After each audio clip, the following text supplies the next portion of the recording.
Hello, this is Turkey once again, the former spokesperson for the American Cultural Tradition and or Cultural Memory Complaint Department, and the current head and or chief and or director of the Stochastic Intelligence Agency.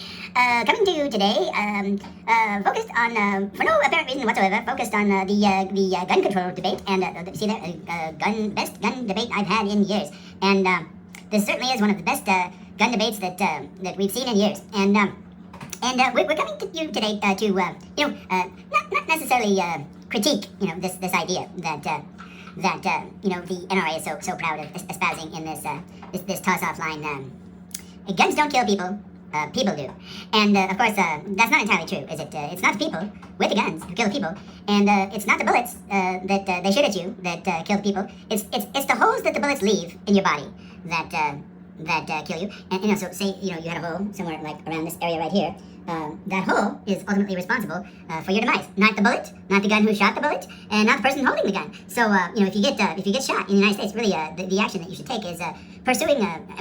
Provided that you survive, I guess. And if you don't survive, your family can pursue action against the hole left in your body by the bullet. And of course, it's like I said, it's not the bullet's fault; it's the holes. So you're suing your own holes, right? So sue your own holes if you get shot in the United States by someone with a gun and who's using that gun, for deadly and violent purposes. Look how cool these guys are with their little white nationalist haircuts and their.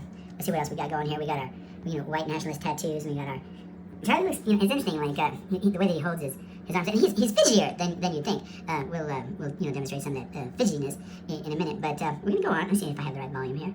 And we're gonna go on and we're gonna explore the.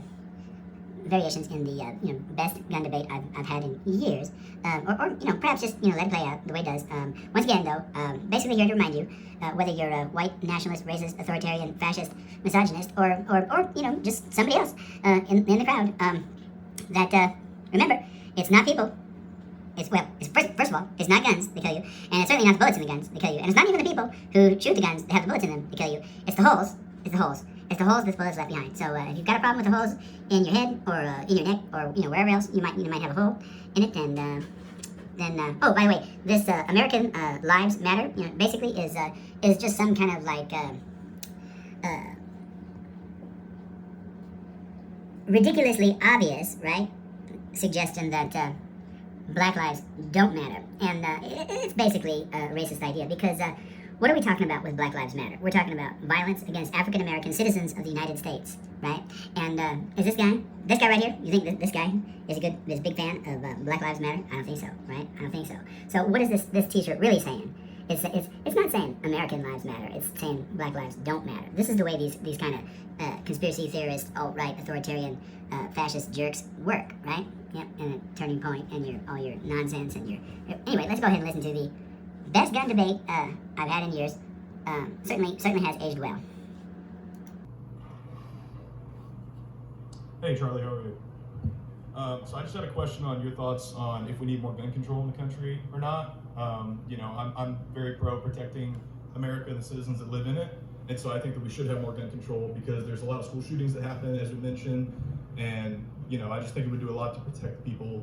And I think the Second Amendment also qualifies that we should have regulations for guns.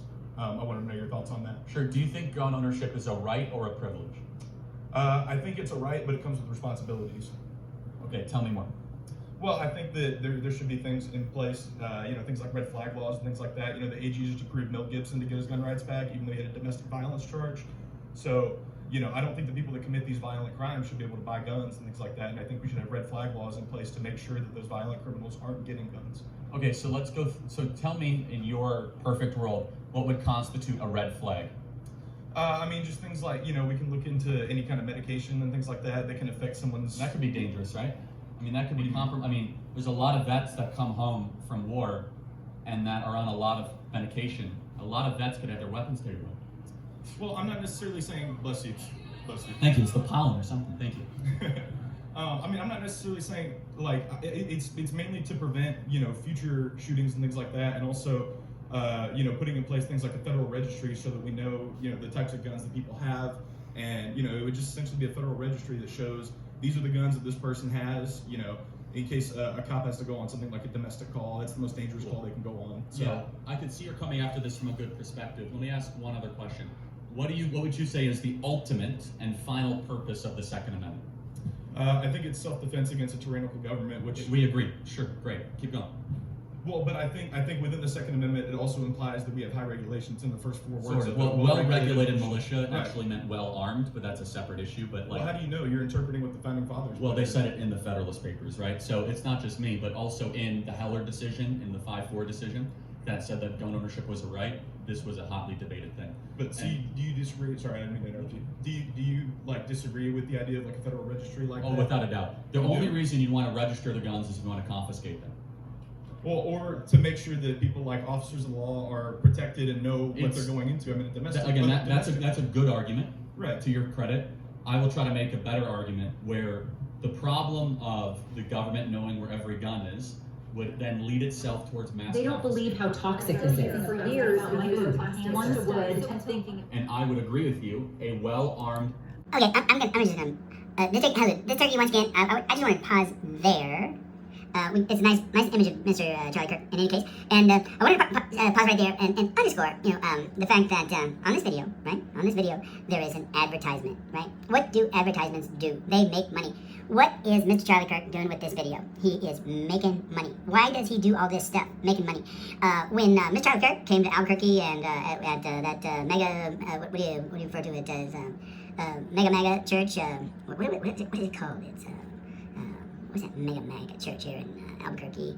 The one where supposedly some of the pastors, or one of the pastors, was pedophile and violated the rights of minors in the congregation. Anyway, whatever the name of that church is, that Mr. Charlie Kirk came to in Albuquerque. When he came and he spoke, the ultimate purpose of speaking is to make money, right? And certainly, he has a political agenda. And his political agenda is fascist, authoritarian, alt-right, misogynist, patriarchal, misinterpretation of the Constitution. But a big part of that is making money, and that's why we went ahead and let that commercial play. Now, I don't know how many commercials that we're going to see in this 12-minute and 2-second interview here, or debate. They call it the best gun debate I've had in years. One of the things about the politicians, both the congressmen and the senators who support, right, this free-for-all Second Amendment right of gun ownership, and you have people like J.D. Vance saying things like school shootings are just inevitable, and then of course you have people in places like England that don't have school shootings, or New Zealand or Australia who don't have school shootings, or you have all these other countries that have if not no school shootings, very few school shootings, and that's per capita. That's not just a measure of the size of the United States. So. The NRA gives all these folks a lot of money, and Ted Cruz in particular. And if you want to look up the statistics, I believe that Ted Cruz makes 2 or 3 times more than any other, even the closest politician that's fed money by the NRA. And of course, the reason that the NRA is so big on this issue isn't because they support this idea of an armed militia in case an authoritarian government arises. And who's the authoritarian government that we're talking about? Because honestly, even I, as Turkey, I'm just about ready to buy a gun and fight this fascist government that we have with that. And I, Turkey, am basically anti-gun. And so. The NRA don't care about the Second Amendment. The NRA care about making money. And Charlie Kirk may ostensibly care about that too, but he's also making money from those cutting boards, okay? And he makes money on the videos when he puts up the ads, and he makes money on the events because they pay him to go, and it's all about money, okay? So if you are such an American, right, and such a patriot, right, like, why are you doing all this for money? Why are you doing all this for money? Well, if you want to, brag about what a capitalist you are, then no, it's not going to be anybody arguing with you. You are let's say, opportunistic capitalist, ready to make money off of the, well, not anymore, right, because you don't exist, but we're an opportunistic capitalist ready to make money on the deaths of individuals who are American, particularly if you don't care about those kinds of Americans, right? And anyway, let's go back to the best gun debate I've had in years. Citizenry is the greatest protectorate of liberty and freedom in this country. Even though the Army has things like drones and tanks and things like that outarm, citizens that have... Yes and no. I mean, we've seen it in several instances where at least a citizen, that's a good argument, but I would say a little flawed, where the citizens are able to protect themselves in some ways. It's a much harder population to control. I understand, but so you think a federal registry would infringe on the rights? Essentially. I mean, I think that there's no good argument, other than potential. I ascribe to the government bad motives and bad intentions when it wants to infringe more on these types of freedoms and liberties. Well, I understand. I just personally don't see it as an infringement because, like we just said, and I think we agreed that owning a gun is a right. However, Yes. I think it was responsibilities. But also, I wanted to ask: is voting a right, or is that a privilege? Well, it is a right, and that's so felons can get their rights back, right? And so, Right. but rights can be suspended or delayed, and Right, we both agree but- with that. So, for right, but- example, like somebody in prison doesn't get guns. Right. No, of course. Somebody in prison doesn't have the same free speech rights that you Right, have. but what's the first thing that you have to do if you want to vote in this country? You have to register, right?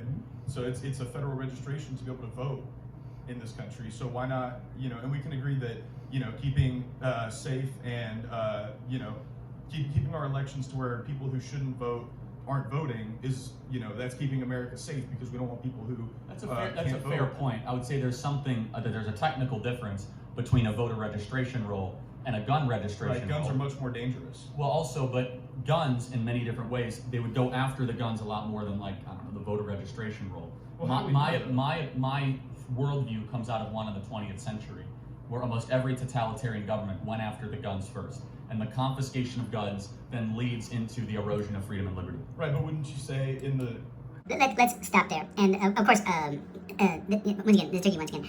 That's not exactly true, is it? Every totalitarian government, right? Every totalitarian government in the 20th century did not go after guns first. What did they go after first? Free speech. Free speech and the media, right? The ability to protest, the ability, right? The ability to express oneself against the government. That's what Newspeak is all about. That's what Orwell was making a point about in the various ministries that he created in 1984. That's the lying press is an expression that the Nazis have. Basically, Charlie, what you're saying is not the case. It's not the case. The first thing that you can look it up.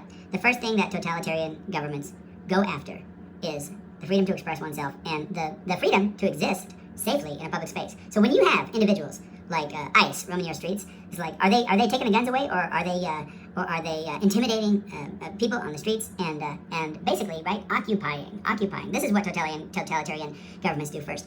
They take away your ability to protest, and they occupy your cities. And occupation, can have a lot of forms. It can mean rounding up people and putting them in jail. It can mean policing, right, and policing the cities with guns and armed representatives of the military, ICE, National Guard, U.S. military to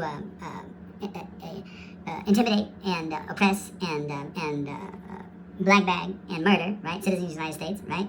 We have Trump talking about a war against the citizens of Chicago, right? So no, it's not in fact what, and in fact, many of the totalitarian governments in the history of the 20th century went after communities that in large part did not own guns.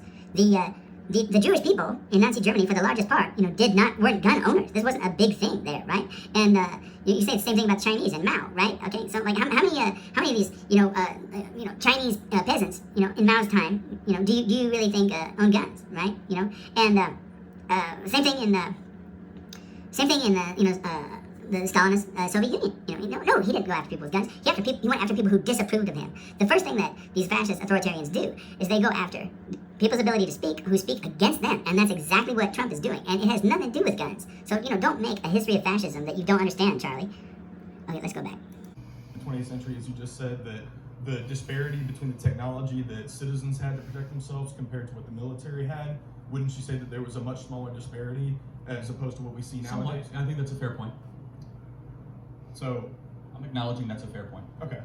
But do you see my perspective as well? No, I do that, understand. That an It's- armed citizenry also says shall not be infringed, so we have to kind of wrestle with those two things. Right, but so simultaneously. if it's just a semantics argument, then to that Well, point, it's not. I mean, because- semantics is meaning. That's literally what the word means. But Right, but so, you're saying because it says shall not be infringed, we can't do anything. No, Does no, that I'm mean- saying, does that though, mean that voting rights can be I'm infringed saying because it I- doesn't say it cannot be infringed. I'm saying I err on the side that more government regulation around guns means that they'll try to take good people's guns away, which then results in less. Do you know technology 10 times bigger? Citing human manure vinocosa says you can make a NAD Plus, doctor, just simple, fast, honest care. Check them out and get 10% off your order.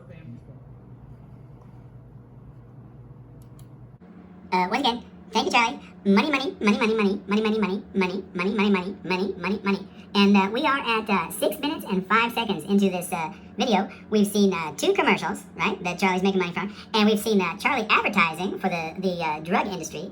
And did I mention money, money, money, money, money, money, money, money, money, money, money, money, money?